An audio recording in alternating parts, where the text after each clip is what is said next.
minha página. Pronto, já estamos ao vivo, né? Eu vou só compartilhar aqui na minha página. Vou entrar aqui para ver se eu consigo compartilhar.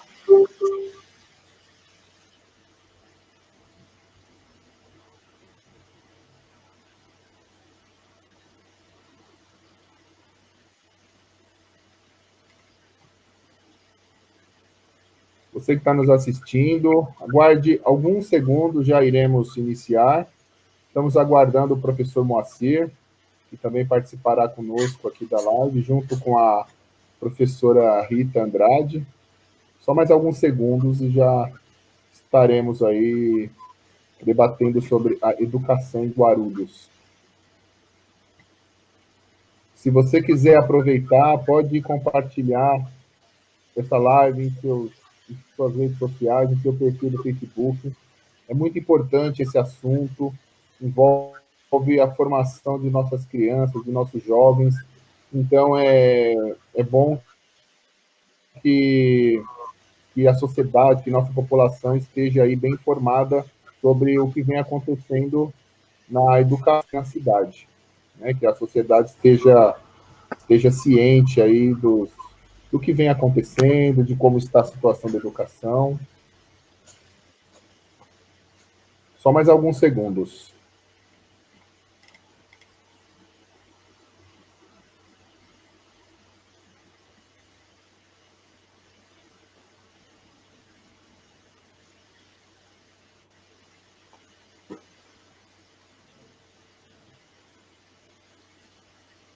Boa noite, professor. Acho que ele está sem um som. Está sem o som. A gente está vendo a imagem. Puxa, o que será que está acontecendo? Tá. Okay. Tá, o professor Moacir está... em língua de sinais com o Moacir. Isso. O professor está no microfone dele. Já iniciamos aí a live, tá bom? Como eu disse, se você quiser participar, pode deixando as suas manifestações nos comentários, pode deixar suas perguntas, as suas dúvidas, e pode também compartilhar em seus perfis aí do Facebook. Vamos levar informação, vamos levar reflexões aí para o nosso povo, para a nossa querida Guarulhos, sobre a educação aqui na cidade. Só mais alguns instantes.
É o tempinho do Moacir também tentando resolver lá, né?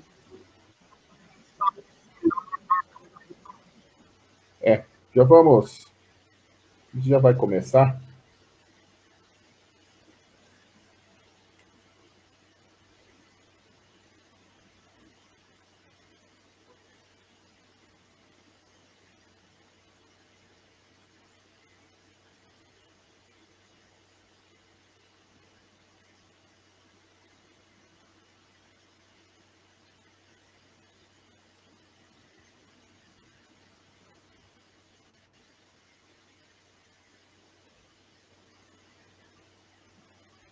Você falou que na sua página já está ao vivo?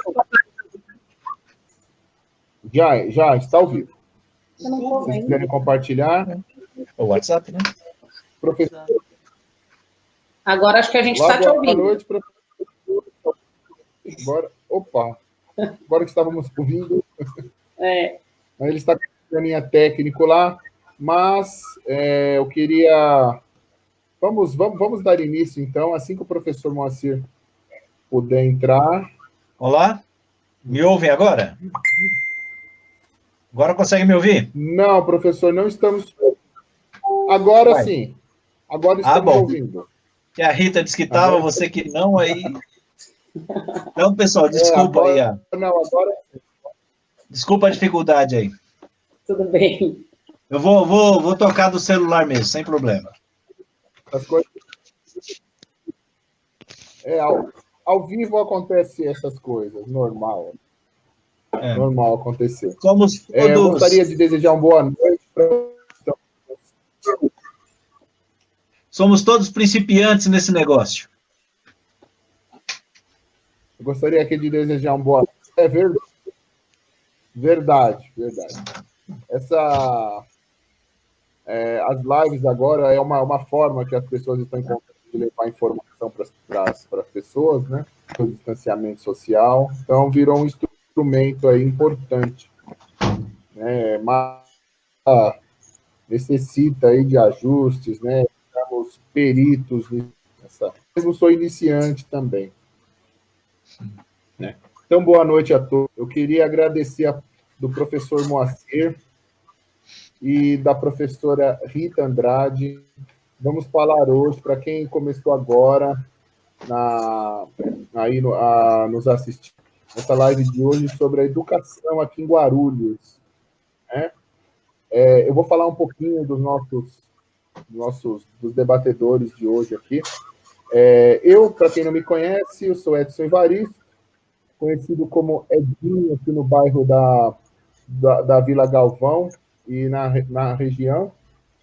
Sou psicólogo, psicanalista, escritor e ativista político, né? A Rita Andrade é pedagoga de educação básica na rede municipal de Guarulhos, filiada ao Partido dos Trabalhadores e membro da executiva municipal, integrante da equipe de coordenação do CRB Guarulhos, né? E idealizado pelo MST. Na escola também, na sala de aula, também teve a oportunidade de atuar na vice-direção, construindo a experiência com a gestão escolar. Trabalhou na Secretaria de Educação como coordenadora do MOVA, Movimento de Alfabetização de Adultos. Posteriormente, coordenou o PSE, o Programa de Saúde na Escola, no Programa Intermin, onde foram construídas ações sociais com a Secretaria de Saúde, além de participar da construção de programas e projetos da educação, como formação de professores, acompanhamento pedagógico das escolas, realização de eventos e seminários, entre outras políticas pedagógicas. E o professor Moacir Souza. Moacir Souza é professor de História, da diretoria estadual da POS, a Associação de Professores do Ensino Oficial do Estado de São Paulo. Foi secretário de Assuntos Legislativos, secretário de Governo, secretário de Desenvolvimento Urbano e secretário de Educação. Foi eleito 2 vezes vereador pelo Partido dos Trabalhadores da cidade de Guarulhos. Então, ambos debatedores aqui hoje têm grande experiência na questão da educação aqui em Guarulhos. Eu gostaria de começar, eu gostaria que vocês, se vocês quiserem fazer algumas considerações iniciais, fiquem à vontade. Primeiras damas. Se quiser começar, Rita, fique à vontade. Eu sabia que o Moacir ia falar isso. Que é a nossa dama. Isso, primeiras damas. Vou dizer assim, primeiro o protagonismo da mulher, então. Vou mudar a frase. Perfeito. Concordo com você. Obrigada. Como meu áudio está cortando um pouquinho, às vezes eu estou fazendo uma careta, mas é porque corta e eu não estou conseguindo entender. Mas vamos lá. Eu queria primeiro agradecer o Edson pelo convite, dizer que é uma honra estar aqui na sua página, ter sido convidada para fazer esse debate tão importante que é o tema da educação, e como professora eu tenho o maior prazer em qualquer espaço fazer essa discussão. Também é um prazer estar aqui dividindo esse espaço junto com o Moacir, foi secretário de Educação aqui, eu acho que ele tem muito a contribuir. Então, para mim é um enorme prazer estar aqui participando e espero poder contribuir com o debate. Legal. Bom, Evaristo, Edson, Muito bem. Professor, primeiro agradecer aí ao convite, né, a oportunidade de poder falar um pouco sobre a educação na cidade de Guarulhos. Esse tema é algo que a gente já acompanha há algum tempo. Quando a gente fala o tempo, a gente entrega a idade, né? Mas como os cabelos estão brancos, fica mais fácil, né? Não precisa nem muita coisa para entregar a idade. Mas, assim, eu acho que... Para entregar... falar sobre educação em Guarulhos na verdade, descrever uma trajetória de avanços e retrocessos do ponto de vista da educação na cidade. Né? Nós enfrentamos diversos desafios que eu me lembro desde que eu iniciei como a carreira na educação, que foi em 1986. Né?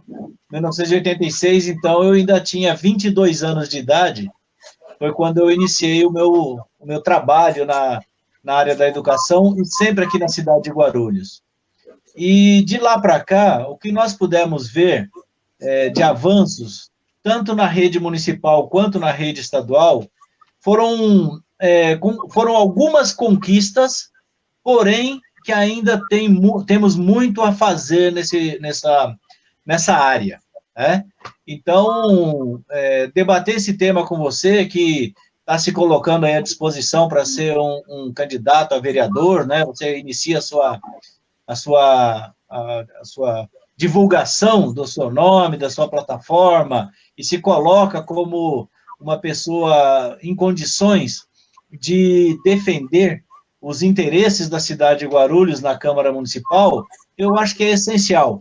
Não há como você falar num vereador, num representante público, se você não debater, não tiver clareza do processo das coisas da educação na cidade. Então, estou aí à disposição, tá?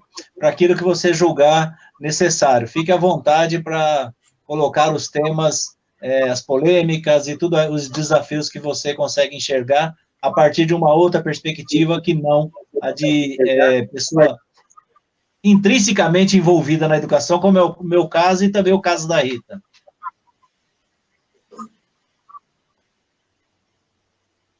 Eu que só tenho a agradecer a presença de vocês dois, terem aceitado o meu convite para ter um assunto, como o professor Moacir bem colocou, de extrema importância, né?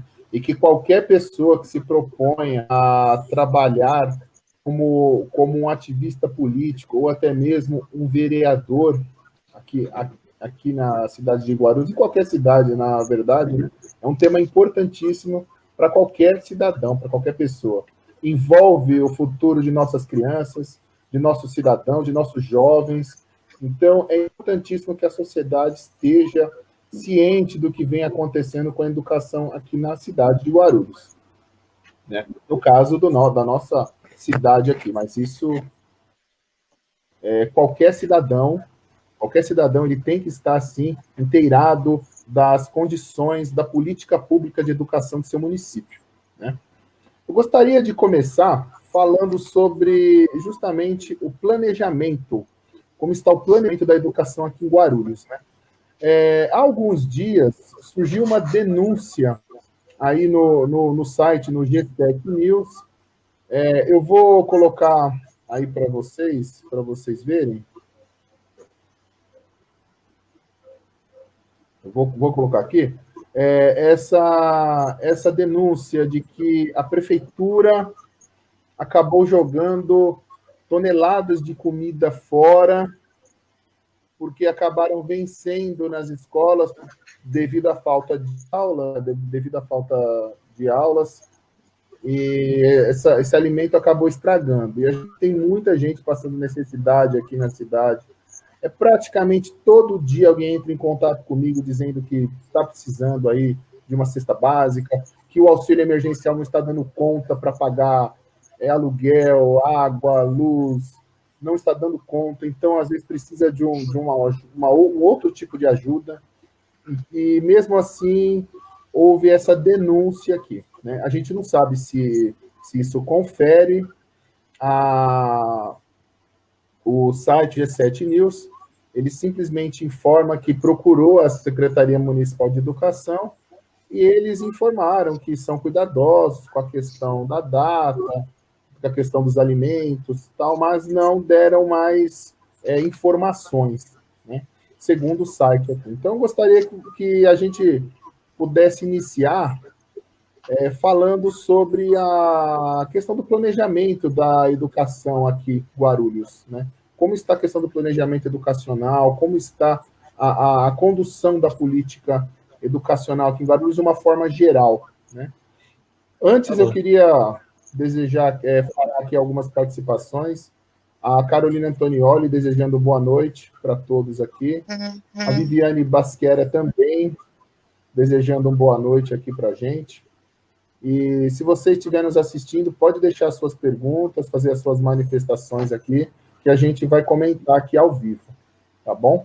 Então, se alguém quiser comentar sobre essa questão do planejamento, posso começar, Rita, agora? Posso começar, Moacir? É você, fique à vontade. Não, você quer começar? Eu ia pegar essa... Eu vou tentar ser bem breve. Fica tranquila, pode ir. E aí você continua, pode ser? Pode. Tá. Bom, Edson, eu acho que você usou um termo interessante, que é você usou o termo planejamento, né?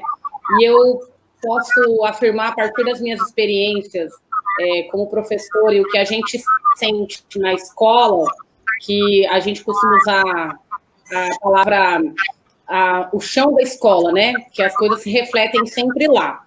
E lá a gente tem também essa percepção de que existe uma ausência de planejamento por parte da gestão atual, porque as coisas elas acontecem de formas sem comunicação direta, sem participação da rede, coisa que nós temos um legado, uma trajetória nessa rede de uma participação bastante ativa na construção das políticas públicas.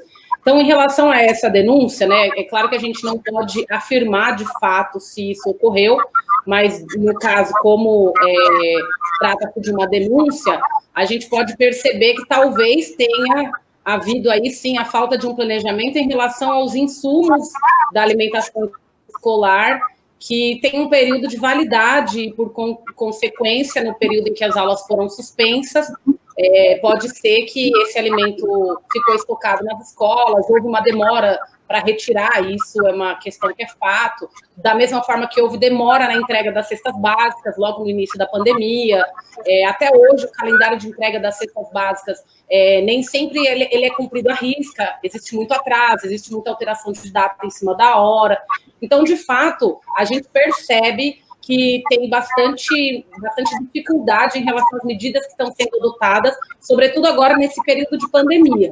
Mas não é algo que se revela só agora, né? Ao longo desses últimos anos, a gente tem percebido também bastante... Primeiro, a gente vivenciou uma ruptura em relação a muitos projetos. Então, iniciou um novo processo de construção de diretrizes pedagógicas na secretaria, diretrizes educacionais, e a gente nunca sentiu a presença de um planejamento efetivo de uma política pública. Tanto é que a gente hoje eu não consigo observar muitos avanços em relação às estratégias adotadas por parte dessa gestão. A gente se manteve basicamente com aquilo que já existiu, e as escolas têm a sua autonomia por parte da gestão escolar para conduzir o dia a dia da escola. Mas por parte da Secretaria de Educação, a gente observa mesmo essa ausência de um planejamento. Então, nesse sentido, talvez a denúncia ela tenha algum fundamento, mas que eu reafirmo que não posso confirmar se de fato é verdade. Eu não sei se eu falo agora, mas eu vou deixar o Moacir também, se ele quiser comentar em relação à denúncia. Depois eu queria falar um pouquinho sobre esse período de pandemia, ainda relacionado a essa ausência de um planejamento. Mas, Moacir, fica à vontade.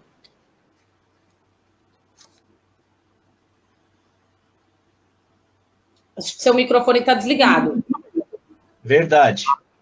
Agora liguei. A gente deixa desligado para evitar que ruídos aqui do nosso ambiente interfiram, mas... então, eu acompanhei um pouco à distância esse tema, né? Porque, primeiro que, assim, cabe aos gestores públicos responderem se houve ou não houve algum tipo de desleixo com a coisa pública, e por isso teria perdido alimentos, que falar em perder alimentos numa época como essa que a gente está vivendo é algo absurdo, né? Não podemos. Mas então eu não tenho todas as informações. O que eu pude ver é que não fizeram a coleta dessa alimentação que estava na escola, né? Porque como que a gente faz normalmente?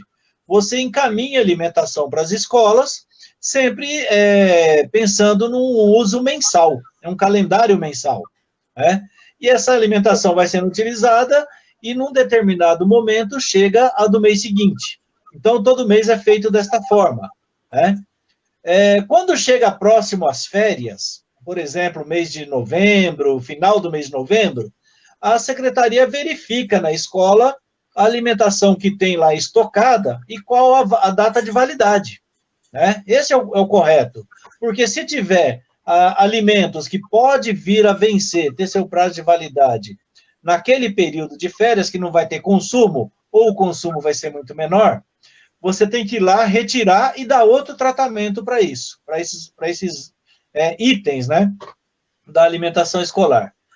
Me parece que com as decisões da pandemia, suspensão de aulas e tudo mais, me parece que a secretaria esqueceu de retirar esses alimentos e eles chegaram já na data limite de vencimento. Eu assisti uma live do presidente do Conselho Municipal de Alimentação Escolar, onde ele dizia o seguinte: olha, não está vencido ainda, tem um prazo de validade na caixa, né, que é o prazo limite para que seja consumido, para que seja aberto e tal, e tem um outro prazo nos alimentos, então não está vencido ainda, mas já estava ali no limite do vencimento. Então, acho que houve, sim, essa falha da secretaria, no sentido de não lembrar que tinha que fazer esse processo de coleta, de retirada nas escolas, para dar o tratamento adequado, né? Então, foi isso que eu consegui acompanhar desse caso. Mas, se você considerar isso que você está dizendo, Edson, do planejamento, né? Veja, o planejamento para a educação, ele é muito maior, né? Esse é uma das políticas que a Secretaria da Educação tem como tarefa, que é a questão da alimentação escolar. Mas a Secretaria tem tarefas diversas outras, tão importante quanto. Então, eu vou te dar um exemplo. Olha, eu vou resgatar um pouquinho a história, se a Rita me permite aqui me alongar um pouquinho. Logo eu devolvo a palavra para ela e para você. Mas vou te dar um exemplo. No ano 2000, né, então nós estamos falando de 20 anos atrás, quando o prefeito Eloy Pietá, que é o nosso nosso pré-candidato a prefeito agora, né? A convenção vai ser no próximo final de semana, e nós poderemos dizer que ele é candidato. Por enquanto, ele é pré-candidato a prefeito atual. Ele ganhou as eleições de 2000. Quando nós assumimos a Secretaria da Educação, na época a professora Eneide era a secretária e eu era o secretário adjunto da Educação, nós tínhamos a seguinte situação, números, dados, estão lá para quem quiser olhar. Nós tínhamos 6 creches na cidade. 6. Essas 6 creches atendiam 350 crianças. 350. Não estou falando em 1.000, não, 350 crianças. Nós tínhamos ainda uma grande quantidade de crianças em idade, com 7 anos de idade, que não tinha vaga no ensino fundamental. Então, Então, para você ter uma ideia, funcionava assim. A Rita é mais nova, você também é mais novo, talvez vocês não se lembrem. Mas funcionava assim, as crianças que completavam 7 anos até o mês de junho, tinha vaga garantida. Se completasse 7 anos no segundo semestre, só acessava a escola no semestre seguinte. Por que isso? Porque não havia um planejamento do governo do estado junto com a prefeitura para garantir vagas para todas as crianças em idade escolar. Então, quando você está falando de planejamento, veja, isso é um planejamento de porte, você precisa ter um plano, não de um mandato de um prefeito, você precisa ter um plano de décadas para você conseguir dar conta de tudo isso. E na Secretaria de Educação, como é que nós fizemos, então? Nós organizamos um planejamento para que a rede municipal fosse expandida, para que ela crescesse, né? E nós colocamos como tarefa atender sempre a criança que tiver maior idade. Então, assim, se eu tenho crianças de 7 anos de idade fora da escola, a prioridade das vagas que vão ser criadas é para atender todas as crianças de 7 anos. Aí nós demos conta, construímos escola, conseguimos colocar todas as de 7 anos na escola. Depois nós construímos escola para todas as crianças de 6 anos. Depois para todas as de 5. Para todas as de 4. Hoje nós já atendemos praticamente todas as crianças de 3 anos. E o grande desafio que está colocado para frente é você atender as crianças de 2 e de 1 aninho, que é na faixa da creche. Tá certo? Mas veja, o planejamento feito lá no ano 2000 permitiu que, em conjunto com a rede estadual, nós atendêssemos todas as crianças a partir dos 3 anos de idade. Né? Você vai dizer, puxa vida, mas precisou de 20 anos para isso? Sim, 20 anos, construção de 82 escolas. 82 escolas foram construídas nesses 16 anos em que nós administramos a cidade, né? E aí nós demos conta de atender essa quantidade de crianças, né? Hoje a rede tem em torno de 115 mil alunos. Quando nós assumimos em 2000, a rede tinha pouquinho mais de 20 mil, cerca de 22 mil crianças, e nós saltamos de 22 mil para 115 mil. Né? Então, multiplicou por 5 a rede que nós pegamos. Quando a gente pensa em planejamento, então, nós estamos pensando nisso. Como é que eu faço para resolver determinado problema? E nós temos problemas ainda a serem resolvidos. Desculpa me alongar um pouco. Não, fique à vontade, professor. Fique à vontade. Foi uma explanação assim, importante, né, de falar da importância da política educacional, né, política pública educacional. Né? A gente pode ver países que investiram pesado em educação, né, que iniciaram uma política pública de educação de qualidade, como países como China, como Coreia do Sul. Eles começaram lá nos anos 50, 60, eles começaram a colher os frutos nos anos 90. Né? Então, sim, essa é uma política de longo prazo. A gestão do ex-prefeito Eloy e até mesmo a do ex-prefeito Almeida praticamente expandiram muito a rede. Né? A gente nota isso é inegável. Né? E é uma pena que isso, muitas vezes, não apareça tanto como uma ponte, como uma obra que esteja à vista de todos. Né? Então, muita gente acaba se esquecendo. Mas, mesmo estando levando o filho lá numa escola, né? Levando o sobrinho ali numa escola, numa creche, dessas gestões. Né? Mas, né, infelizmente, muita gente esquece. Né? E, Rita, você gostaria de fazer suas colocações? Fique à vontade. Vou fazer um comentário sobre isso também.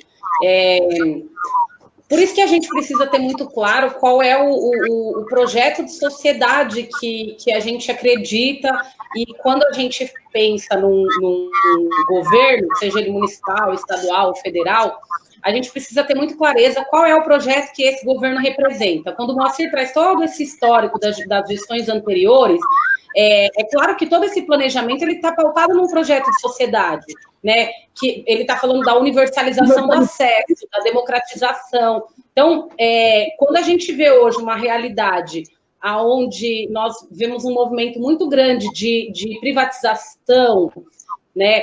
As creches aqui no nosso município sendo terceirizadas, sendo entregue prédios próprios para terceirizadas, são coisas que fazem parte de um projeto de sociedade, que é diferente de tudo aquilo que foi construído nas gestões anteriores. Por quê? Porque nós lutávamos pelo direito, né, à educação, garantir a educação a toda a população e garantir o acesso, por isso da universalização.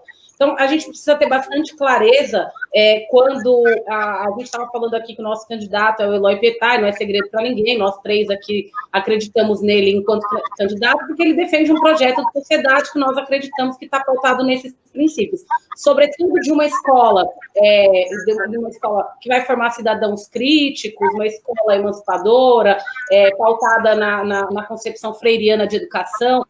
Tudo isso também precisa ser levado em consideração. Então, para a gente avaliar o que não foi avanço, e eu diria até, inclusive, que foram retrocessos, porque quando a gente traz, eu já tinha falado inicialmente de rupturas, quando a gente ocasiona rupturas, a gente está falando de retrocessos. Quando a gente fala de falta de investimento, quando a gente fala de falta de expansão, quando a gente fala, por exemplo, de desvalorização dos professores, porque nós não tivemos ampliação do quadro de profissionais, uma coisa interessante de ser levada em consideração, além do número de matrículas, nós quadruplicamos, né, 4, 5 vezes mais, e a construção de escolas, foi também a ampliação do quadro de funcionários da educação, né, porque foi um período em que mais se abriu concurso, claro, decorrente da ampliação das escolas, mas foi um período em que mais foram contratados profissionais, foi o período em que a gente ampliou o número de servidores na rede e que hoje a gente vê, além de não haver mais concursos públicos, nós temos agora também a terceirização de alguns serviços. Outro dia eu estava assistindo um debate sobre os professores eventuais, que são guerreiros professores também, que são competentes professores também, mas que eles deveriam entrar na rede por meio de concurso público, eles deveriam ter também garantido seus direitos. Mas optou-se em fazer contratações ao invés de ampliar o quadro de servidores da educação. Isso também é uma política de valorização profissional. Eu só queria trazer esse recorte, porque nós também tivemos bastante avanço em relação à valorização profissional, que passa não só por plano de carreira, não só por salário, mas passa por formação profissional, passa por... hoje nós estamos vivendo a pandemia e está acontecendo, os professores estão tendo muita dificuldade em relação aos recursos tecnológicos, enfim. Isso é decorrência da ausência de uma política pública de inclusão tecnológica. E isso é parte da valorização profissional, porque os professores deveriam serem formados e capacitados para lidar com a tecnologia. A educação deveria estar pautando a discussão da tecnologia na educação, que vai para além de recurso, que vai para além de conexão, vai para além de tudo isso. Então, também vivemos agora um período de poucos avanços em relação à valorização profissional. Acho que era um ponto que eu queria trazer, porque os professores hoje, a pandemia ela só evidencia, né? Eu vejo o cenário hoje dividido em 3 partes. A gente não pode omitir o momento anterior à pandemia, então, como que a educação pública ela estava sendo tratada a nível federal, quando a gente vem aí num período pós-golpe de 2016, em que a gente vivencia essa onda neoliberal conservadora, com corte de gastos na educação, falta de investimento, o sucateamento, as formas de desqualificar a educação pública, a gente já vinha sofrendo esse processo, aí a gente chega num segundo cenário, que é o cenário da pandemia, que ninguém esperava, mas aí nesse momento fica ainda mais evidenciada todas as mazelas da educação pública, e aí que dos últimos anos, acho que elas só contribuíram para as dificuldades de agora, e aí a gente vai viver agora um terceiro cenário, que é o cenário do retorno às aulas, e ainda em período de pandemia. Uma coisa está ligada com a outra, porque se a gente identifica que nesse período todo de Agora a gente está com um novo ministro da Educação, eu não sei nem o que vai ser desse pastor que está aí, mas aí isso já mostra para a gente até acender a luzinha de que, ó, não vamos esquecer que a educação é laica, a gente não pode trazer a ideologia para a discussão de educação e já me preocupa ter um pastor à frente do Ministério da Educação. Eu só estou trazendo esse dado também para a gente refletir sobre hoje, o período de... Acho que o Edson caiu. Mas, enfim, eu vou continuar, tá, Moacir? Continua que o público está ouvindo. Tá bom. Essa desvalorização da ciência que a gente viveu e tudo mais. Chegamos na pandemia. Sabe, Moacir, eu tenho conversado com muitas professoras, e eu sou professora também, tenho feito muitas aulas, eu estou no momento do ensino remoto também, né, que para a gente é novidade. Como eu falei da falta de uma política pública de inclusão tecnológica e a discussão de tecnologia na educação, a gente precisou lidar com isso da noite para o dia. E os professores não estavam preparados, né? Eu também não estava preparada para isso. A gente vê a dificuldade que as famílias estão tendo nesse período de educação remota por vários fatores, né? Fatores sociais que a gente pode também atribuir à ausência de recursos tecnológicos, a ausência de conexão. Eu estava lendo uma pesquisa que falava que 1/4 da população brasileira não tem acesso à internet. Então, como que a gente está hoje propondo um ensino que ele é 100% voltado via internet? Então, claro que já tem uma exclusão tecnológica. Mas os professores, então, voltando ao que eu estava dizendo, precisaram lidar com essa nova realidade, as famílias estão lidando com essa nova realidade, famílias monoparentais, eu mesma tenho alunos em que a mulher é a figura da família, mulheres, inclusive, com 2, 3 filhos, que precisam dividir, às vezes, um único celular para toda a família, às vezes nem tem computador. Então, essas questões precisam ser levadas em consideração na hora que a gente pensa se realmente esse ensino remoto, ele está sendo... ele tá tendo a qualidade, se bem que a qualidade nada supera a educação presencial, mas se de fato ele está atendendo às necessidades, e aí eu volto a dizer da ausência de um planejamento, e eu acho que você vai concordar comigo, Moacir, logo no início dessa pandemia, a gente não teve nenhuma regulamentação específica para lidar com as aulas, né? Tivemos, acho que a princípio, a primeira medida tomada foi o teletrabalho, pensando na jornada dos professores, nesse momento não foi nem pensado na garantia do direito à educação do aluno, e, posteriormente, as escolas foram orientadas a trabalhar de acordo com as suas condições, de que forma que a gente faria chegar os saberes, os conteúdos, de que forma a gente faria esse processo de ensino-aprendizagem com as crianças. E aí cada escola acabou adotando as suas medidas, muitas delas têm usado o WhatsApp, rede social, para conseguir levar até elas. Mas eu estou dizendo isso para mostrar que a gestão ela foi muito ineficaz nesse momento de construção de uma regulamentação, de um planejamento para o período de pandemia. E aí os professores precisaram construir alternativas, as escolas precisaram construir alternativas, que muitas delas hoje, acredito que acabaram até deixando os professores com uma demanda maior de trabalho. Hoje mesmo eu estava vendo aí uma certa candidata que estava criticando os professores, dizendo que os professores não estão mandando atividades para os alunos. E aí, é claro, obviamente, que os professores se revoltaram com isso, e eu, como professora, também não concordo com essa afirmação, porque é fato de que nós estamos trabalhando muito mais nesse período. Porque nós, principalmente aqui na rede municipal, eu não tenho propriedade para falar de outras redes, mas a gente tem o teletrabalho, que é aquela plataforma de uma fundação que pouco conhece a realidade guarulhense, mas que, enfim, está construindo as diretrizes pedagógicas na formação dos professores.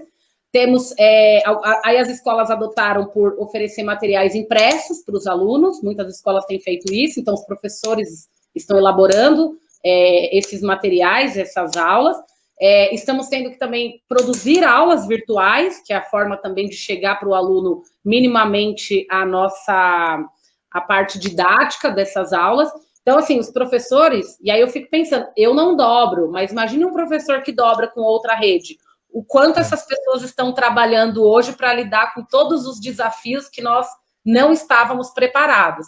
Então, eu faço aqui a defesa tanto das famílias que, vivendo esse período de recessão, porque também nós temos muitas famílias que estão sendo vítimas aí do desemprego, né? Estão sem renda, famílias que estão vivendo também o luto, porque o Covid chegou na população mais pobre, então também tem muitas famílias que estão vivendo com esse período da contaminação, de lidar com a saúde, de lidar com as mortes. Famílias que têm muita dificuldade de fazer o acompanhamento escolar em casa. Eu ouvi relato de uma mãe outro dia que ela tem muita dificuldade, dizendo que ela também não tinha escolarização. E eu estava lendo uma pesquisa do PNAD dizendo que nas escolas públicas nós temos dados assim de porcentagens de pais e mães que têm escolaridades de nível fundamental e médio, que é a maioria. Então, a gente tem também a comunidade, os pais, que tem bastante dificuldade de fazer o acompanhamento escolar, e eles dizem isso a nós.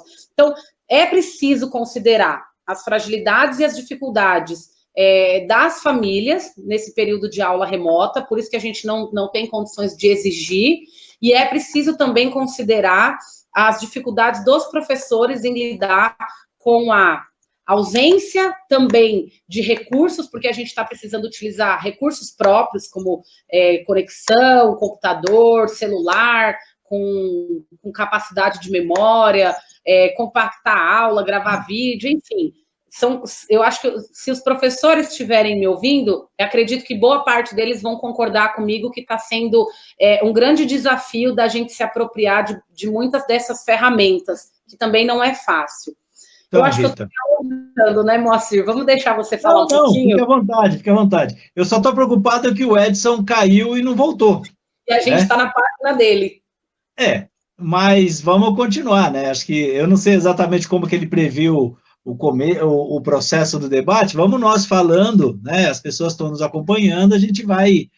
Eu acho que você usou uma palavra, que, para mim, ela não expressa a realidade, né? Você disse assim, olha, eles não foram, um sinônimo, né?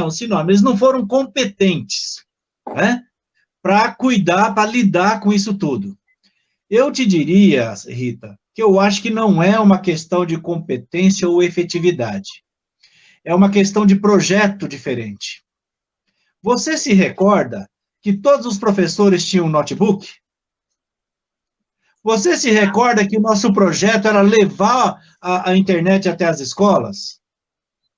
Você se recorda que nós temos uma plataforma de educação desenvolvida, pronta, que um secretário de educação, num nível de arrogância enorme, colocou tudo para perder? Jogou tudo a perder? Então, a questão para mim não é de incompetência.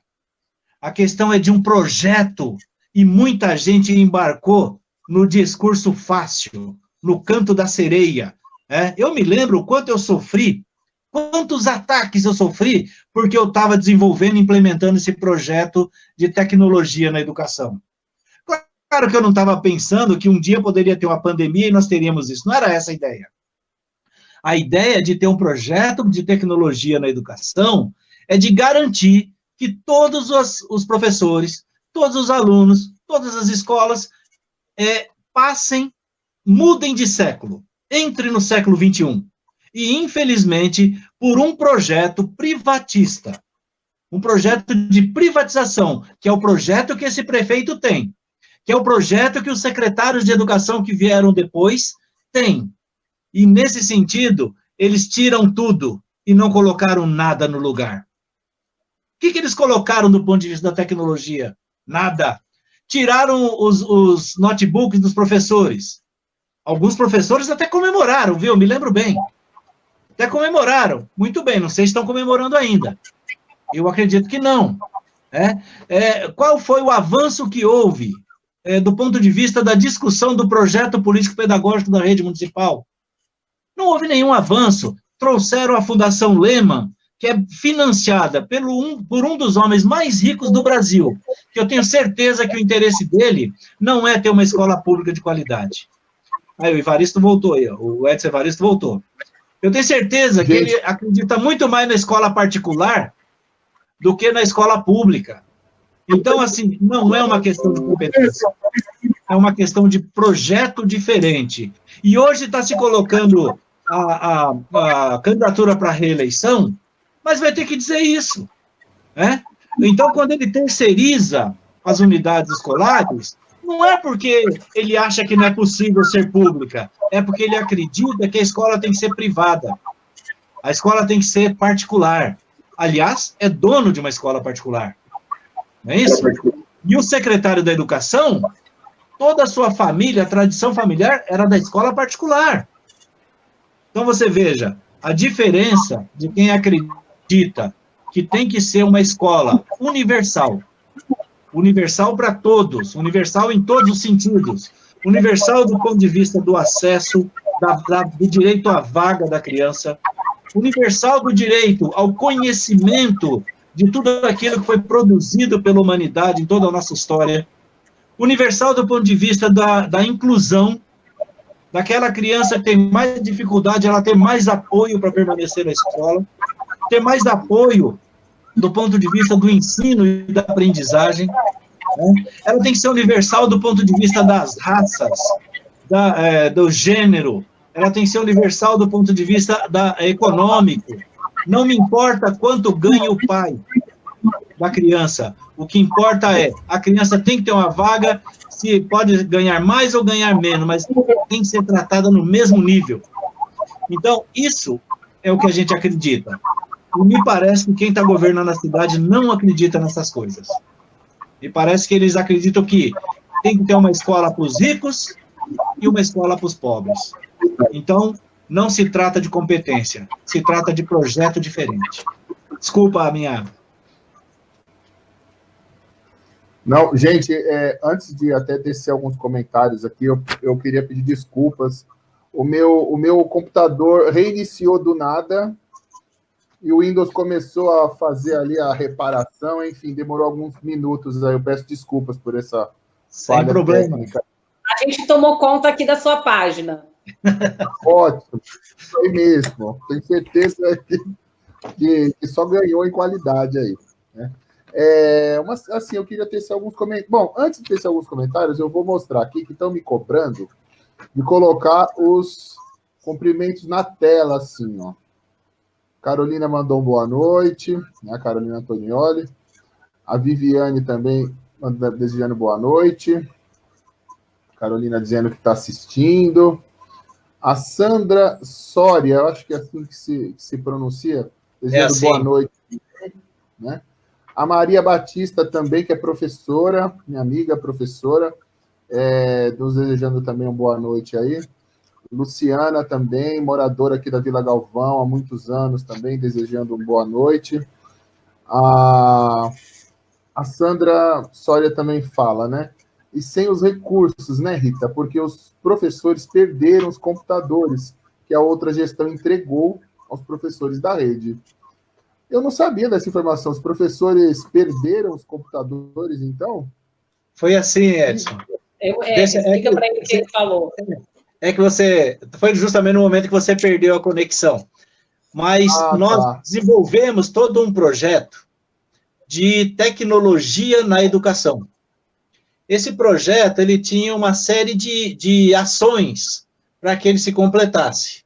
Que seriam, eu vou rapidamente falar, ter um banco de dados que suportasse uma rede do tamanho da rede municipal de ensino. Nós adquirimos um Exadata, está instalado aí na Secretaria de Educação. Passava por conectividade. Então, nós fizemos um anel óptico na cidade. Hoje tem um anel óptico na cidade que conecta todos os equipamentos da educação, todas as escolas, CELs, centros de educação. Conecta nesse banco de dados. Passava por desenvolver plataformas de ensino que fosse voltado direto aos professores, para poder preparar aulas, enfim, trocar experiências. Essa plataforma foi desenvolvida, passava para que as crianças e os professores tivessem acesso aos equipamentos. E nós distribuímos os notebooks aos professores. A outra etapa seria a distribuição aos alunos. Porque não adianta os alunos terem e os professores não, que é o meio que está acontecendo agora. Aliás, grande parte dos alunos não tem também, né?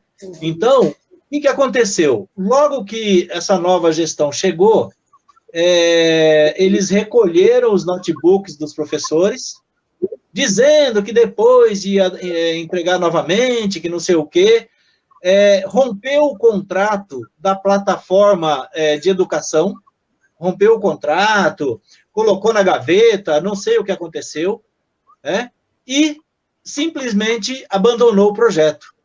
Aliás, abandonou não. Agora, passado uns 3 ou 4 meses atrás, eu não tenho certeza na data, mas não faz mais que 90 dias, foi antes da pandemia, eles assinaram um contrato com uma empresa de 7,5 milhões para desenvolver um projeto de uma plataforma para atuar junto com os professores nessa questão. Quer dizer, desperdiçamos recursos. A outra plataforma estava pronta, já estávamos iniciando o processo de treinamento dos professores, foi abandonado, começaram do zero, e agora vão gastar 7,5 milhões a mais para uma plataforma que a gente não sabe muito bem como vai funcionar. Então, não sei se ficou claro aí a minha explanação a respeito do tema. É um discurso um pouco hipócrita, Edson, sabe? Porque, na época, eu me lembro que a justificativa era de que era para economizar o valor do dinheiro do contrato com os notebooks que foram oferecidos aos professores. Mas, como o Moacir coloca agora, hoje gasta-se o dobro, o triplo de dinheiro com a contratação dessas fundações, que, no meu ver, inclusive, elas ocupam um papel que deveria ser da própria rede, porque elas estão ocupando o papel de formação de professor. Então, era muito mais viável, e aí é o meu ponto de vista também como professora, a gente utilizar os recursos da forma que vinha sendo feito, para a gente poder trabalhar com a modernização e a tecnologia na educação, do que a gente deixar agora todos os recursos sendo utilizados para as fundações que a gente sabe quais são os interesses, que é a mercantilização da educação, que é a privatização. Então, por isso que tem tudo a ver com o que o Moacir disse, que são projetos de educação. A gente precisa ter clareza mesmo o que está em jogo nesse momento. Não é valorizar o trabalho do professor, porque quando a gente fala em tecnologia, quando a gente fala em formação, trazendo a tecnologia e inclusão tecnológica, a gente está falando em qualidade de educação, qualidade social, inclusive quando a gente dá acesso aos alunos e oferece os recursos necessários, né? Exato, é isso mesmo. E quem ganha com isso são as crianças, né? São os alunos aí, e toda a sociedade de uma forma geral, né? A Sandra Soria coloca aqui também: todos os avanços na área de tecnologia foram destruídos. Voltamos para o século XVIII. Parece que é bem isso mesmo, né? Infelizmente, nós queríamos passar para o século XXI, né? E o atual governo, que para mim é um projeto deles, não se trata de erros, não, é um projeto, né? De destruir a escola pública, que é para poder fortalecer a escola particular, do qual ele é proprietário, inclusive, de uma delas na cidade. É isso. Inclusive, isso Edson, desculpa te interromper. Eu só queria pegar um gancho na fala do Moacir. É porque existe aí um grande assédio desses conglomerados de empresas em torno da educação pública. Porque hoje 80% das matrículas da educação básica estão na rede pública. Então, é claro que quando a gente fala desses projetos e esses projetos que estão, que fazem parte de interesses econômicos, é claro que eles vão privilegiar esses conglomerados de empresas, né? É isso. O que se vê é bem isso mesmo, e parece um projeto que não está sendo executado só aqui no município, também em nível federal, né? A gente vê um chefe de estatal que é a favor de privatização, a gente vê um presidente, um ministro ali, um ministro da educação, que é contra a educação pública, Então, parece que é o governo dos antes, é tudo anti, né? A gente vê ali alguém para defender a população indígena, sendo a favor de desmatamento, a favor de garimpo ilegal, a favor de desmatamento. Então, olha, assim, um projeto. O Edson Palmares, que é uma fundação criada justamente para discutir e produzir conhecimento a respeito de sobre um processo de superação do racismo no Brasil, é nomeado um racista para presidir. Então, quer dizer, é esse o projeto que está em vigor. Agora, nós também temos que entender, eu faço a crítica, mas a população votou. Isso. As pessoas votaram nesses projetos, e eu acho que a gente tem que discutir com esses eleitores, essa população, que projeto é esse. Então, nós temos que... Nenhum desses governos chegou no poder por acaso. Chegou através do voto. Inclusive, Edson, isso que o Moacir traz, você é servidor público também, não é? Aqui no município? Sim. A gente está conversando aqui com um psicólogo, psicanalista, né, Edson? Sim. Acho que acho que tem muito professor precisando do seu atendimento, viu? Muito útil nesses últimos tempos, viu, Edson? Imagino. Então, em relação aos servidores públicos, quando o Moacir traz essa questão de que as pessoas votaram, né, tanto nesse governo Bolsonaro, quanto aqui em Guarulhos, no GUT, que não me representa, porque a gente está falando agora do qual é o projeto que esse governo tem, a gente vê que os professores, o servidor público, ele está sentindo na pele não só a precarização do trabalho, mas a ausência do Estado, né? Porque nunca foi segredo que eles defendiam o Estado mínimo. E defender o Estado mínimo é contra o serviço público. Então, agora mesmo, nós tivemos recentemente a aprovação daquela lei federal que congela todas as evoluções até 2021. Então, os professores hoje não estão podendo, não terão evoluções funcionais, porque a gente está respondendo a uma lei federal. Então, quando a gente vai dizer, gente, vocês votaram nesse governo que está aí, vocês não sabiam que ele ia desmontar o serviço público? Nós somos servidores. A gente precisa ter identidade de classe na hora que a gente pensa qual é um projeto eleitoral, um projeto de governo que vai me representar. Tem que ser um projeto que defenda um Estado grande, e soberano. Senão, de que me adianta querer construir carreira pública se eu acredito em projetos neoliberais e privatistas? Isso também precisa ficar muito claro para a categoria de servidores, né? Exatamente isso. Edson, o link, né? Edson, mas eu acho que assim, acho que ainda pegando o eixo que você trouxe logo no início, né, como é que está o planejamento, porque eu acho que é interessante a gente sempre tratar desse ponto de vista, né? De onde partimos e qual a perspectiva, né? Sim. Sabe que é necessário a gente lembrar, e o lado bom da gente ir ganhando mais idade é que a gente vai acumulando histórias, né? E é sempre bom a gente recordar essas histórias. Você sabe que até o ano de 2004, portanto, há 16 anos atrás, não faz tanto tempo assim, até o ano 2004, a cidade de Guarulhos, segunda maior cidade do estado de São Paulo, não tinha nenhum equipamento público superior, de ensino superior. Até o ano 2004, nós só tínhamos faculdades particulares aqui na cidade. E no programa de governo do Eloy Pietá, de 2000, ele dizia assim, na área da educação, e eu tenho esse documento, da creche à universidade. Ele ia atuar em todos esses campos, da creche à universidade. E em 2004, no governo do presidente Lula e do Fernando Haddad, ministro da Educação, nós conquistamos aqui o campus da Universidade Federal de São Paulo, a Unifesp, que se instalou lá no Pimentas, que a prefeitura comprou o terreno e deu transferiu a eles para que eles pudessem construir o campus.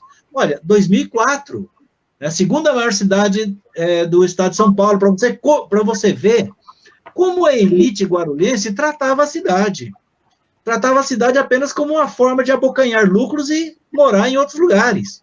né? Então, pela primeira vez, nós tivemos um campus de uma universidade federal, 2004. Na sequência, foi criado o Instituto Federal, que fica aqui na Vila Rio de Janeiro. Nós temos um Instituto Tecnológico Federal aqui, o IFE, né? Ou IFESP, que fica aqui na Vila Rio de Janeiro. Também ensino superior, um pouco depois da Unifesp. E agora, há pouco tempo, nós trouxemos a ETEC, que é o ensino técnico, e a FATEC, que é uma faculdade tecnológica também. Então, hoje, nós temos 3 equipamentos de nível superior na cidade de Guarulhos. Mas a nossa história, apenas 16 anos. Isso fez parte de um planejamento. Aí eu te pergunto, qual a proposta para o ensino superior público na cidade de Guarulhos que avançou nesses últimos 4 anos? O que mudou? Comprou um terreno maior para a Unifesp crescer, conseguiu um acordo com o governo do estado para trazer um campus da USP, conseguiu articular com os municípios do Alto Tietê para trazer uma universidade para discutir a região do Alto Tietê. O que conseguiu? Eu não sei de nada. Não tem. Então, faz parte do planejamento para a educação da cidade. Sim, é bem notório, né, como esses governos chamados de direita, né, que defendem esse liberalismo, que as pessoas acreditam ser uma liberdade econômica, onde todos vão ser prósperos, e não é isso, né?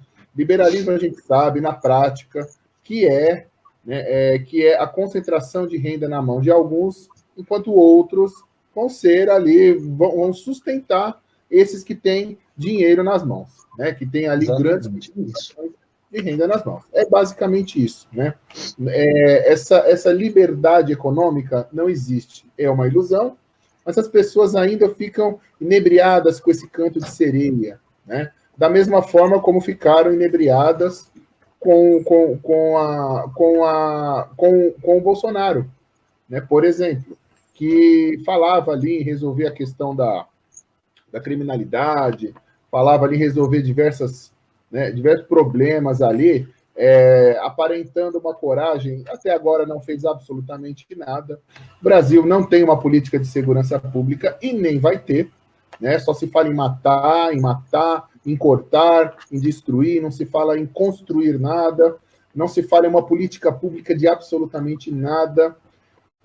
As pessoas aí, assim, aumentou muito, por exemplo, a violência doméstica, mas a ministra dos Direitos Humanos está preocupada com a abstinência sexual.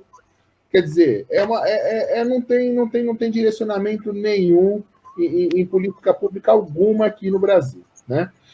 Eu queria falar algumas coisas que vocês citaram, né? Bom, antes, a Genilda, vereadora Genilda aqui, parabéns pelo debate, Evaristo, Rita e Moacir. Genilda, que é vereadora aqui em Guarulhos, uma lutadora, uma batalhadora, presidente do Diretório Municipal do Partido dos Trabalhadores aqui em Guarulhos também. Obrigado, Genilda, pela participação aí. A Sandra Soria faz mais uma colocação. E agora já estamos vendo outra candidata querendo pegar carona nas questões da educação para fazer sua oposição ao atual governo, como ele mesmo fez, haja vista a publicação de hoje. Verdade, né? Hoje o prefeito está sofrendo todas as acusações que ele fazia contra as gestões passadas do Partido dos Trabalhadores, hoje ele está sofrendo, né? Mas com razão, né? Hoje ele sofre com razão, né? A Rita falou, né? A professora Rita falou da exclusão digital, né? Um pouco aqui da falta que o município falhou em capacitar os professores a trabalhar com tecnologia, né? Que é uma forma de exclusão digital, no caso dos professores. E há também a questão de exclusão digital dos alunos, né? Não se fez um planejamento para os alunos que não têm condições de acessar a internet. Não tem condições aí, não tem muitas vezes um aparelho de celular decente ali que dê para ele acessar, né? Eu vi casos aqui em Guarulhos de jovens, assim, com 18, 17 anos, sem RG. A pessoa só tem a certidão de nascimento. jovens com 17, 18 anos. Então, assim, ainda precisa pensar nessas crianças também, nesses jovens. Como o professor Moacir falou, o planejamento precisa envolver a todos, precisa ser universal, né? Essa questão que a Rita também levantou da discussão, parece que é uma reclamação dos servidores, não só da educação, como de todo, né, dos servidores como um todo, né? Que eles decidem as coisas lá em cima, não há uma discussão com quem está ali na linha de frente, com quem está ali os operacionais, né, que poderiam contribuir com a sua experiência e não podem contribuir, né? Essa questão da terceirização também, né, também é outra questão, que é novamente esse canto de sereia liberal, né, neoliberal aí, né, e que há algumas coisas, gente, há algumas coisas que até podem ser liberadas, né, a limpeza daqui, sei lá, alguma coisa ou outra, mas agora educação, saúde, isso não dá para você privatizar, não dá para você terceirizar.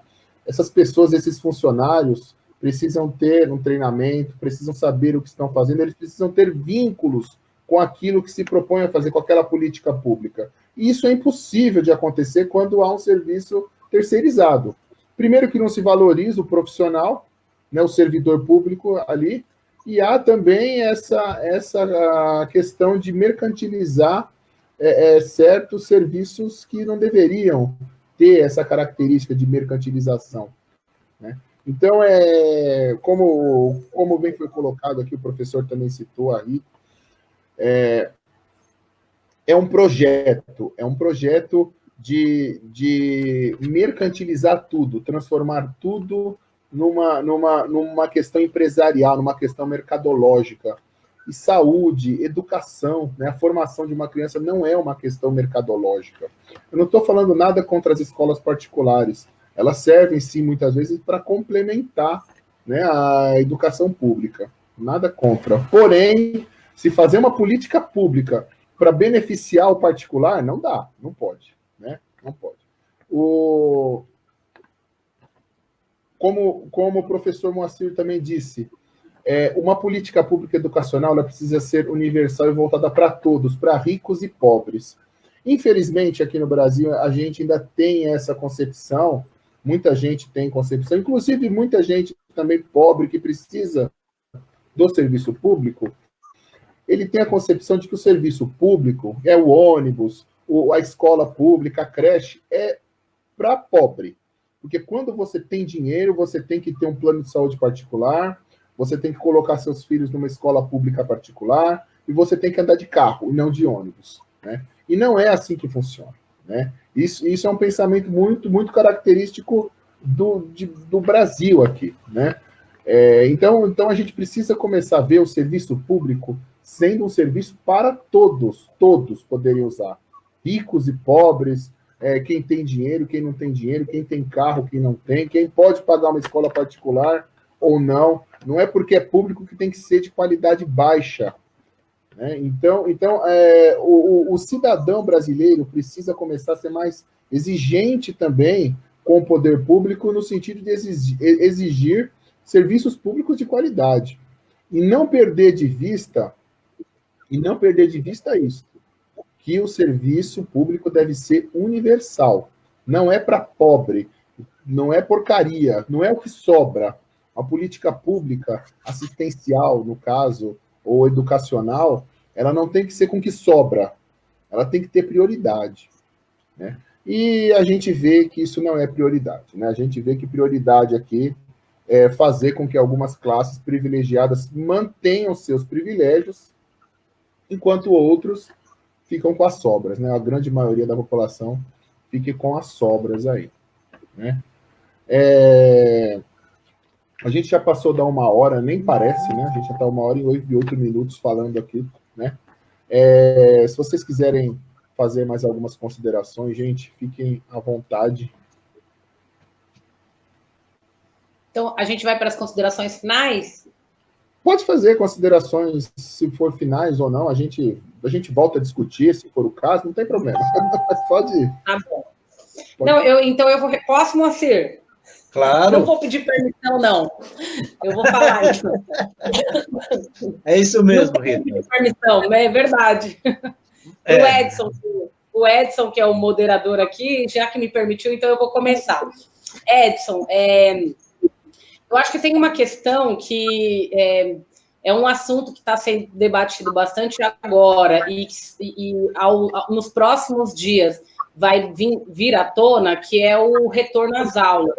Isso também, para a gente, vai ser importante fazer a discussão aqui em Guarulhos, porque eu não vi a live de hoje, que o prefeito fez uma live agora há pouco, mas eu vi alguns comentários na página dele em relação à live e me parece que ele comentou, ele não fez nenhum comentário sobre previsão de retorno. Essa é uma questão que me preocupa muito e acho que preocupa a todos os profissionais da educação e as famílias também, porque a gente está fazendo discussão de retorno à aula de forma muito precoce, ainda num cenário muito sério em relação à contaminação do Covid, porque nós não temos ainda baixa na curva. Ontem mesmo, essa semana, saiu uma pesquisa de um professor, de um matemático da Fundação Getúlio Vargas, eu não sei se vocês tiveram acesso a essa pesquisa, mas ele traz ali informações relevantes em relação ao retorno às aulas agora, entre agosto e setembro. Por quê? Porque o Estado anunciou que tinha uma previsão de retorno para setembro. E se Guarulhos for seguir a determinação do Estado, porque eles soltaram um decreto, inclusive agora recentemente, sobre como seria a forma gradual, né, do retorno. Se Guarulhos for seguir dessa mesma forma, a gente corre muitos riscos, assim como o Estado também, mas falando de Dória, eu acho que também ele está mais preocupado em agradar os setores econômicos e a pressão que ele vem sofrendo, do que realmente se preocupando com as vidas que podem ser perdidas com um retorno muito prematuro. Mas, em relação a isso, então, a pesquisa dizia o seguinte, que hoje nós temos 500, o número são de 500 crianças abaixo de 5 anos que foram a óbito. Se as aulas retornarem agora entre agosto e setembro, dados os números de contaminação que nós temos, que não baixaram, né, nós ainda estamos com um número muito alto de contaminação, embora a flexibilização da abertura dos comércios e andando na rua, né, raramente eu saio, vou ao mercado às vezes, vou na casa de um parente ou outro, e aí você vê que as pessoas parecem que voltaram à normalidade. Embora a gente veja isso, mas os números ainda são preocupantes, a contaminação ainda está aí. E aí a pesquisa mostra que de 500 números de crianças hoje que foram a óbitos, se as aulas voltarem, até o final do ano, esse número vai aumentar para 17 mil óbitos de crianças com menos de 5 anos. Essa foi uma pesquisa que saiu agora, faz uma semana, e o Comitê de Vigilância, não sei se é esse o nome, acho que é isso, né? O Centro de Vigilância do Estado de São Paulo, que está fazendo a discussão em relação ao Covid, vão reavaliar, inclusive, a data de retorno às aulas. Eu estou trazendo só esse ponto de discussão, Edson, porque eu acho que daqui para frente a gente vai precisar encampar essa questão a favor das vidas, porque a gente sempre diz que ano letivo, carga horária, conteúdo, tudo isso que as escolas nesse período estão perdendo, por conta do momento que a gente está vivendo, tudo isso é recuperável, as vidas não. Então, a gente não pode tomar nenhuma decisão irresponsável de um retorno muito precoce para atender necessidades que sejam de outros fins, principalmente dos setores mais comerciais e tudo mais. Quem tem que dar garantia para as famílias que precisam deixar os seus filhos nas escolas para trabalhar, porque tem muitas famílias que precisam trabalhar e dependem da escola para isso, é o Estado. O Estado é que precisa garantir para que essas famílias tenham condições de trabalhar. Não é a escola que tem que abrir para receber a criança para garantir o trabalho dos pais. Acho que isso é uma questão bastante importante, humanitária, que a gente precisa discutir e tomar muito cuidado com o que esse governo aqui vai decidir nos próximos dias. Porque o decreto atual, ele é vigente até dia 31 de julho, né? 31 esse mês. É quando é suspensa as aulas. A partir de agosto, nós não sabemos qual vai ser a decisão dessa gestão. se ele vai suspender por mais 30 dias, se ele vai pedir o retorno imediato, não sabemos. E também não sabemos como está sendo discutido protocolos de retorno às aulas presenciais. Eu só queria trazer aqui essa preocupação, que a gente precisa ficar bem atento e cobrar dessa gestão como que vai estudar essa questão no possível retorno. Isso mesmo. E eu não sei se quero fazer meu encerramento ou não, a gente vai continuar. Porque se for para fazer eu acho que tem encerramento, eu já vou agradecer aqui. Encerrar para não ficar... Como eu imaginei, eu acho que surgiriam mais temas assim, né? Isso que você falou é de extrema importância. Eu vi muita gente, principalmente mulher, muita mãe, né, precisando trabalhar e não tinha condições de deixar, aonde, com quem deixar as crianças, né? Deixar seus filhos ali. Então, isso entra nessa questão do planejamento também. Só se pensou em reabrir a economia e pronto, mas não se planejou como seria feita essa reabertura. O caso aqui do transporte foi emblemático, né? Quer dizer, aumentando a quantidade de pessoas em circulação, o prefeito quis manter a frota de ônibus reduzida, por exemplo, né? Só para ilustrar essa falta de planejamento aqui em Guarulhos na reabertura do comércio. Isso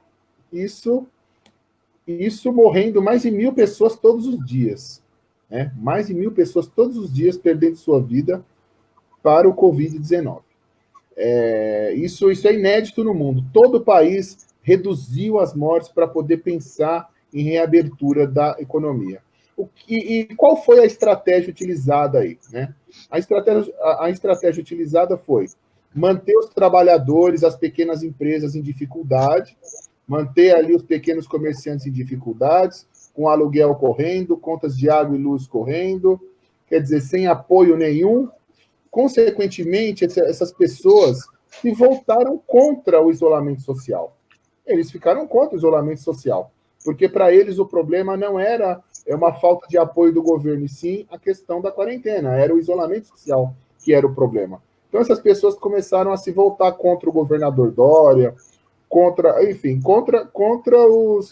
os que estão fazendo, os governantes aí, né, prefeitos, governadores que estão promovendo isolamento social, estão mantendo isolamento social. E essa tática deu certo. Deu certo porque a gente via pessoas ali, trabalhadores, pequenos comerciantes, pequenos empresários se posicionando contra o isolamento social, querendo voltar a trabalhar, porque acham que é a única medida, né? Sendo que em outros países a gente viu que o governo deu amplo apoio ali para as pessoas, né, para os trabalhadores, para os pequenos comerciantes, para os pequenos empresários, para eles não quebrarem. Aqui não, aqui no Brasil, o Paulo Guedes foi bem claro, disse que não ia ajudar mesmo as pequenas empresas, porque era perder dinheiro, que queria ajudar os grandes, que é para quem esse governo trabalha, né? O governo federal trabalha. Aqui em Guarulhos também não houve planejamento nenhum, né? Como estava, né? Como eu disse, servidores reclamando muito da volta ao trabalho em certos locais, visto que não tinha nem luva direito, não tinha álcool em gel em alguns locais, né? Os funcionários fazendo vaquinha ali para comprar alguns desses itens aí de higiene. E fora que alguns lugares, algumas repartições são lotadas, cheio de mesas ali, as pessoas trabalhando muito próximas. Então, assim, não houve um planejamento para nada aqui, né? E esse retorno às aulas é algo que deve ser, sim, pensado, repensado e discutido. Precisa ser discutido com a sociedade isso aí, né? Eu vejo muita gente dizendo que não vai mandar as crianças para a escola. E quem não mandar as crianças para a escola esse ano? Vão perder, vão ficar com falta, vão perder vaga na creche? O que acontece? Enquanto tem mães que precisam, tem mães que podem ainda dar um jeito de deixar ali o filho, a criança com algum parente, por exemplo, né? Mas que não querem colocar essa criança em risco. Não quer colocar essa criança em risco mandando ela para a escola. O que vai ser feito? Quer dizer, precisa sim ter um debate, ter uma discussão sobre isso, né? Mas a gente vê que parece que é nos mínimos detalhes o que está acontecendo é a pressão dos setores econômicos prevalecendo, né? A redução da frota de ônibus, por exemplo, né? Isso aí beneficia apenas as empresas de ônibus, que lota um ônibus só com um monte de gente, né? E ele ganha muito mais em um carro só. Né? Então, isso aí é um absurdo, né? A prefeitura atuar, entrar na justiça para manter a frota reduzida. É um absurdo, Mas, né? E o mais absurdo é a justiça conceder ainda. Mas tudo bem. Né? Então, assim, essa falta de planejamento é geral mesmo. É geral, a gente precisa mesmo rediscutir essa questão do retorno às aulas, dessa questão da exclusão digital, que ficou esse ensino à distância, né, que ficou meio a esmo aí, pensou-se fazer alguma coisa, mas também sem critério e planejamento nenhum. Teve uma cidade do Nordeste que fez aulas, e foi um sucesso, com 100% de aproveitamento, fez aulas pelo rádio. Os professores falavam ali no rádio. Então, não precisava saber mexer com tecnologia ali, era só ouvir o rádio. E deu super certo, super certo. Quer dizer, houve um planejamento, pensou-se em todos, pensou-se ali em levar... Foi democrático, né? Foi bem democrático. Sou eu? Acho que é você, então, Marcelo, já falei muito. Não, tranquilo. É que, Edson, educação, nós podemos ficar a noite toda aqui e nós vamos ter coisas novas e importantes para conversar. O que eu sugiro a você é que você marque outras, com outras pessoas, ouça outros posicionamentos, tal, porque, de fato, é um dos temas mais estratégicos que uma cidade pode querer debater.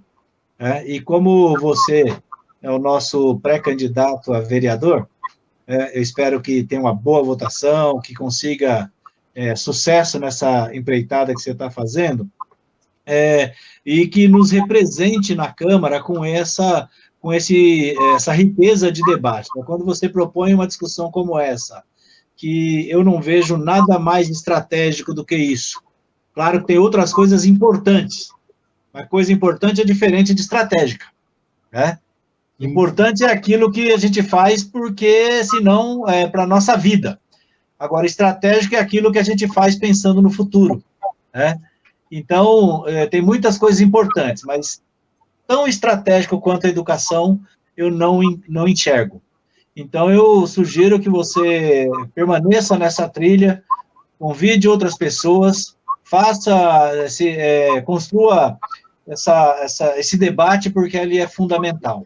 Nós estamos vendo aí as consequências de voto errado, né? De como as pessoas, às vezes, até brincavam, né? Diziam que o dinossauro tinha votado no meteoro, né? No começo aí, né? O dinossauro votou no meteoro, quer dizer, o meteoro está vindo, tirando, extinguiu com todos os dinossauros. Mas isso teve tudo. Isso é uma fase da nossa democracia. Eu acho que a gente precisa insistir nesse diálogo, nesse debate com as pessoas.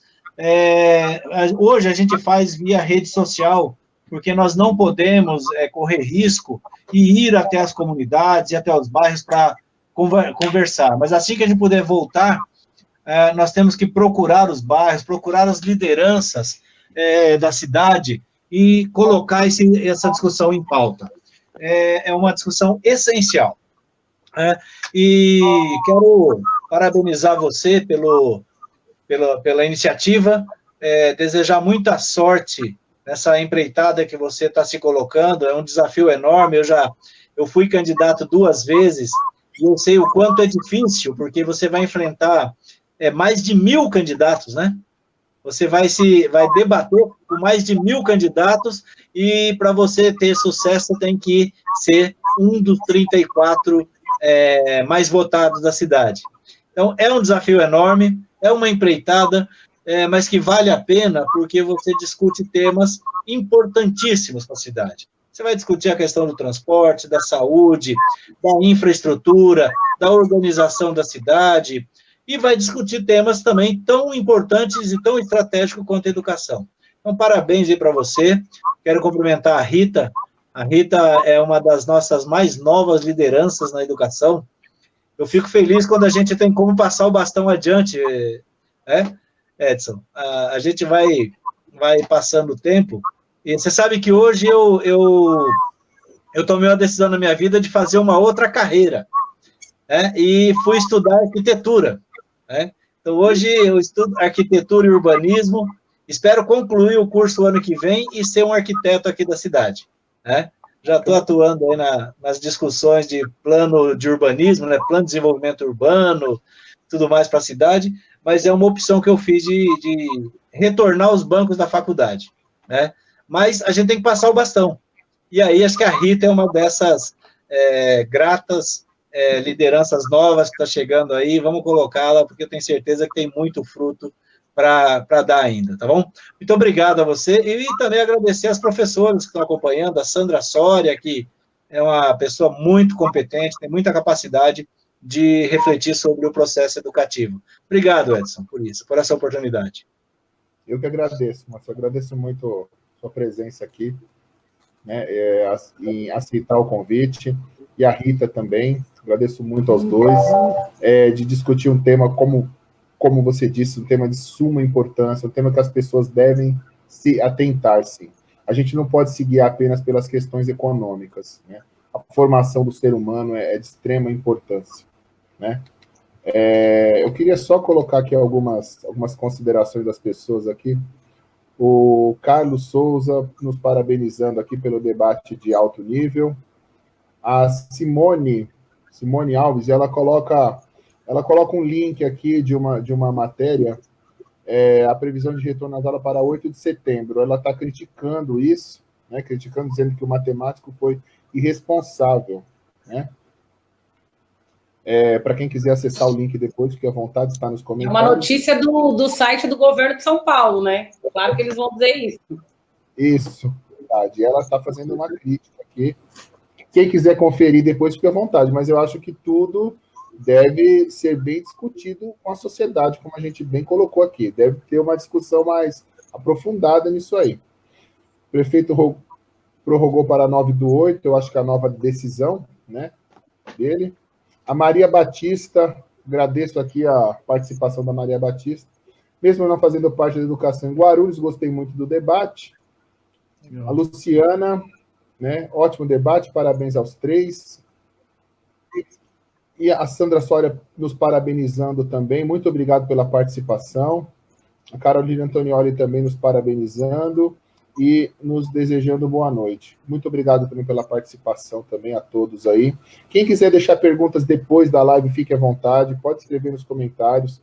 Tanto eu, como a professora Rita, como o professor Moacir, a gente vai lá e responde depois, tá bom?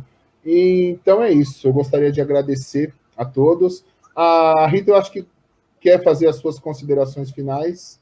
Só agradecer, Edson. Quero agradecer pelo convite novamente, agradecer o Moacir também aqui, sempre aprendo com o Moacir, porque a experiência dele eu acho que tem muito a contribuir com a gente. Obrigada pelo reconhecimento também, Moacir. Edson, obrigada pelo convite, faço muitos votos para que você seja vitorioso nesse pleito agora eleitoral que você está disputando. Acho que a gente precisa de pessoas que vão fazer esse enfrentamento à sociedade como você. Você tem usado muito bem as plataformas, tem usado muito bem as redes nesse período. Acho que você está fazendo um bom caminho da sua pré-campanha. Desejo que você seja vitorioso para ajudar aí todos nós que somos militantes, como você mencionou, somos ativistas, né? Então, eu espero que você seja vitorioso para poder representar, para poder construir um projeto de sociedade que realmente resgate a dignidade da população, que seja um projeto democrático. Eu acho que você tem todo o potencial para isso e faço votos para que seja vitorioso. Parabéns pelo seu trabalho e obrigada pelo convite. Eu que agradeço mais uma vez, obrigado aí pela força. O pré-candidato a vereador, ele não deve só ser um caçador de votos, ele deve ser também um debatedor das grandes questões públicas, as grandes questões que afligem a população.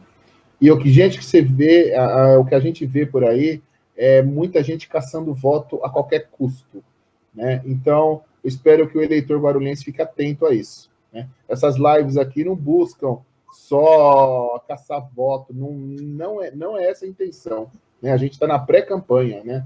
Então, essas lives buscam levar informação para as pessoas, levar reflexões importantes, né? E levar conhecimento. É essa a intenção dessas lives, né? Por isso, pessoas ilustres aqui, pessoas que têm muito, muito a contribuir, que estão sendo chamadas aqui, como o professor Moacir e a professora Rita. Muito obrigado a todo mundo que nos assistiu, muito obrigado aos que participaram aí nos comentários. Muito obrigado, professora Rita, muito obrigado, professor Moacir. Um grande abraço a todos. Não esqueça de compartilhar essa live em suas redes sociais. Um grande abraço a todos e até breve. Obrigada.